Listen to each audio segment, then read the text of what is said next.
So, good morning, and we're out for another route, another ride, Sunday morning ride. And today's route, we're going from Lancaster up towards Caton, and then after Caton we're going to head right and head out towards Settle, along Preston Way, and then turn right and go down towards Clitheroe. It's quite a nice route, nice sweeping fast roads, and then we're going to head round from Clitheroe back down towards Preston and back up the A6 towards Lancaster through Garstang. So sit back, enjoy the route, and we've got some insurance topics coming up and bits and bobs. Stay tuned.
And today's topic is motorcycle insurance, and I left a comment on a YouTuber the other day. It was a girl YouTuber. I'll put a link in the description at the top just here, and basically she was out testing various bikes over the last few weeks, one being an MT10 SP like the one I'm on today, and I think she was out the other day on a speed triple, and she loved the bike, had a really good test ride, but then when she tried to get insurance, the insurance was coming in at around £900. Now I would put that down to her age. I'm not sure what her age is, but I would imagine she's in her early 20s. So yeah, even when people can afford these bikes, even if it's HP or PCP deals, they can't really afford the insurance, and it's a bit steep. So here's just an indication of what I pay. I'm 49 years old, and a couple of years no claims, and I pay about, well, this year up to now I've paid 160 or 158 on this, which is probably equivalent to what I paid on my ZX-10R Kawasaki sport bike. Almost 1000cc bikes that I've owned in the recent years. And I'm just about to get a new quote on this actually, and I was listening to my brother-in-law yesterday. He has a CBR 1000RR sport bike, and he paid similar age, similar price, about 160 last year. And then he was telling me that Hastings Direct, who I'm with currently on this bike, auto-renewed his policy at 224 for this year. So clearly Hastings has gone up, which is weird because Hastings were the cheapest out of all of them last year, including Bennett's, Carroll Nash, and various others. So it'd be interesting. He mentioned to me about MCN that had quoted him £90, so a considerable saving on last year's insurance quote for him. So I'm going to have a look tonight and see what I can get this down to. But yeah, I just wondered what people are doing this year for insurance. Leave a comment below. Like I said, Hastings seemed to be, in general, the cheapest last year. But I know there's a few more. MCN are doing their own insurance now. So yeah, it's quite a struggle for the younger generation to actually get insurance on bikes and higher CC bikes. Now I can see two sides to it. I can see the one side being, you know, younger riders, maybe more prone to getting into accidents or going a bit crazy on bikes. Well, it depends on the person really. You can't sort of class all young people as being absolute crazy people on bikes, can you? Depends on the person really. So I don't think they should brand all people high insurance. For what they should do is they should do like a monitor system that they do in cars, where they put like a tracker or something on, and if you've been good for about a year, then they should reduce your insurance premium. Now I know that you'd have to initially pay a high price, but at least you know it's coming down if you behave. And that's why whenever I go to any bike meetups or any local places where bikers go, you always see them get their helmets off, and they're all got grey hair, middle-aged bikers, because they can afford the insurance on these things. So we're going right just up the road here towards Settle on the A65.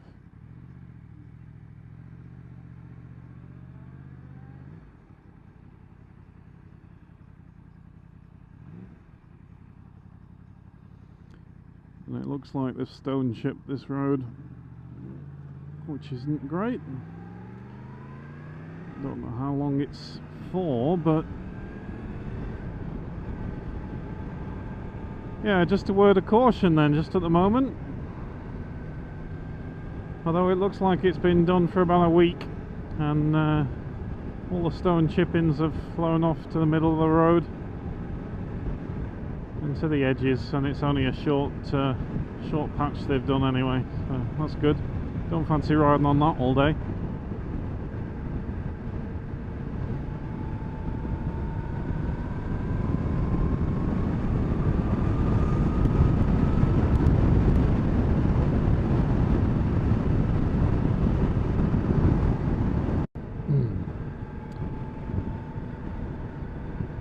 So a little word of caution.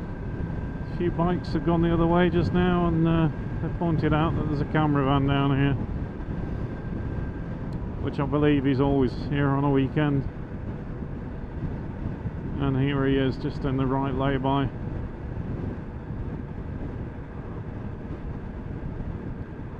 He's kind of facing the wrong way really to catch bikes coming towards him, unless he's got a forward-facing camera in the front windscreen.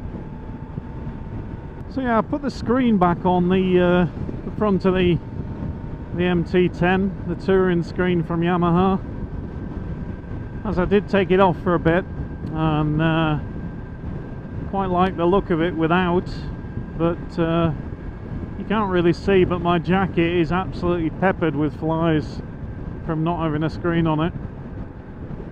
So I've put it back on to stop myself getting covered in flies. I'd rather get them splattered on the screen and wash the screen off than keep washing my jackets. So I'm going to leave it on. I don't mind the look of it with it on, actually. Just finishes off the cockpit area on the front there. Now I mentioned in my last video that I'd put the stock can back on to the MT10, which I believe somebody told me it's titanium anyway. Sound wise it's not too much different, a little bit quieter, which I don't mind. I'm not into noisy cans. But yeah, in the last video I mentioned that it'd alter the fueling really low down, so it's just really smoothed out that throttle low down, which is great. But the other thing I noticed, and I've read comments on the MT10 Owners UK page, is you get also, sorry, on the R1, so that same engine page, with the cam chain tensioner rattling. Sounds a bit like tappets rattling. Now I noticed with the Acra Canon, it wasn't decatted, so it had the cat and the flapper valve still connected, just with the Acra Canon. But I could hear the cam chain tensioner. And when I've been out today, which is only the second ride since I put the can back on, so fueling, yes, has improved. I'm not sure whether I get more to the gallon or what, but I'm not bothered. But I've noticed I've no cam chain rattle or tappet rattle that I was hearing before. So I'm not sure whether the back pressure from the original stock can is putting back pressure on and tightening things up at the exhaust valve ports or what. I'm not an engineer, but if anyone knows the reason, then pop a comment below. But I'm interested to hear, and also interested now to put the feedback on when I see people commenting. Has anyone got any like tappeting noise coming when they're riding along from the cam chain tensioner or tappets? It's just interesting how it's cancelled it out. But the more I ride it since I put the stock can back on, the more it's improved the bike no end. Traffic's quite busy today for a Sunday. Going to come out later and bring my daughter out on the bike early evening when there's less cars on the road. And yeah, I'm interested to hear your views on taking kids on the back of bikes and things. Do you do it? Would you do it? What age do you think the kids have to be, or is it just a height and how big they are sort of thing?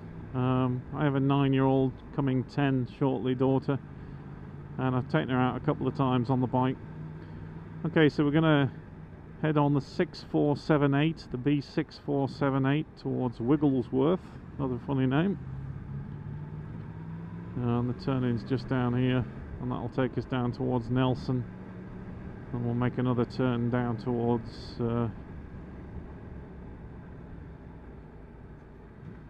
somewhere else, which I can't. Clitheroe, that's it. 14 mile to Clitheroe, 15 mile to Nelson. And trust this wagon to be turning my way. What's going on today? Missenden Flyer has white vans, I have bloody big blue wagons.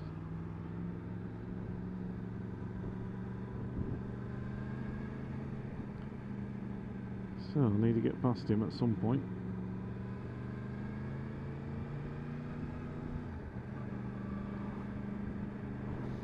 But this road's quite twisty, so I'm not sure when I'm going to get a chance.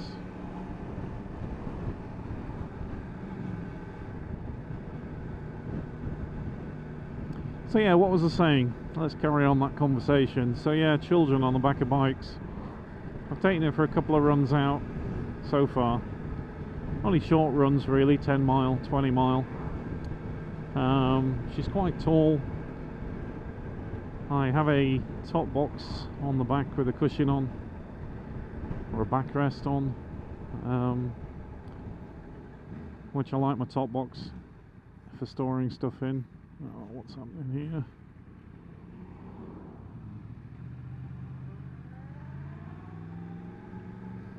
Probably best to carry on this conversation once I got past this blooming thing. So yeah, she's big enough. I've got the top box on the back that she can lean back against, which gives me peace of mind that she's not going to fly off the back when I'm accelerating. Not that I accelerate hard, because I do ride differently when I've got a pillion on. And then grab rails. There's no grab handles on the MT10 realistically, although they can hold on to the top box brackets or put your fingers underneath. Let's get past this car. Wagon. That's better. Yeah, so I have a like a strap that goes around, it velcros and it clips on around my waist with a couple of grab handles, nice comfy grab handles. And I think it's made by Oxford. I'll post a picture of it just here. And yeah, that grab handle's quite good because she can hold on to it, and when I'm braking it'll push against my waist, and when I'm accelerating she can hold on to it, and it seems to work quite well, really. Just peace of mind knowing that she's holding on to you, and she's quite good on the bike. She leans when you lean going around a corner, and I don't really notice her on the back. So I don't mind taking her out. It'd be nice to go out for some longer rides, but we're gradually building up to that. And hopefully in August we'll maybe go to Wales and do a bit of camping, the two of us, which will be good. Now I do have a younger daughter who's 6, who's very jealous, but I feel that 6 is too young, and even though she's very tall for her age, she needs to be up towards 10-year-old, I think. So this road coming down here is really nice. You just got to watch out though for agricultural vehicles. There was one just back there that backed a digger out of a farmyard gate right across in front of me on the road, but well prepared for things like that. Obviously it's very rural, there's a lot of farms and things down here, so you just got to be on your tiptoes really, because there could be anything around the corner. But it is a nice fast sweeping road, 50 limits in certain places, and then when you get to the roundabout just go towards Clitheroe, right on the A59. There's another good road that takes you over towards Nelson, towards Burnley way, which is just up here on the left. So the A682 to Nelson, just here where these cars are coming out, but we're going to head straight down.